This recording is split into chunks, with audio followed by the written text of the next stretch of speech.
Hello, I'm Father Ben from St. Francis Episcopal Church in Macon, Georgia.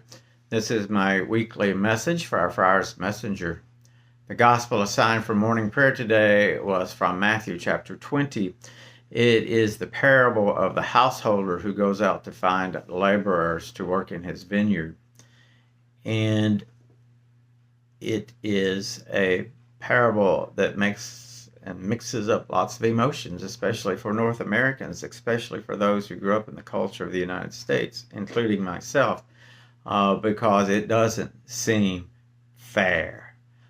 The household owner goes out and hires people for 8 hours and hires people for an hour later on in the day. They don't work the same amount of hours, but they get the same wages. And for our culture, that is just not fair. I worked harder and longer than you did, but we got the same wages. How fair is that? Well, Jesus begins the parable with saying the kingdom of heaven is like this.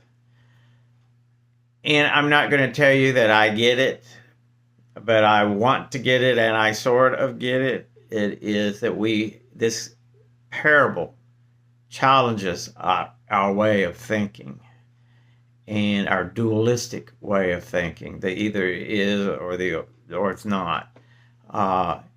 It is a parable that elicits many emotions from people.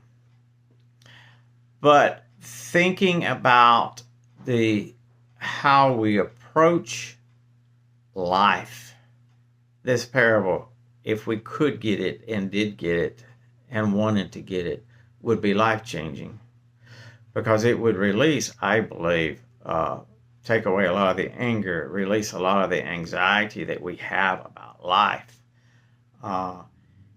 It is a parable, as I hear it, that what is truly beneficial for my neighbor is beneficial for me. There's enough to go around. What my neighbor gets is really not going to detract from what I get. And I think that is not how we look at things. We don't look at immigration like that. We don't look at healthcare like that. We don't look at student loans like that. It is in this parable, for our culture we grew up in, most of us here in the United States, it just doesn't make sense. There's a book that I read long ago called The Way of the Wolf by Martin Bell.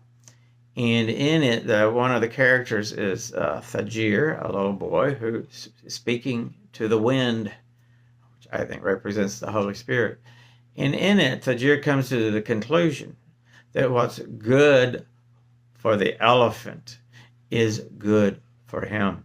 What's good for the elephant is good for us. What's good for the earth is good for us. What's good for our neighbor is good for us.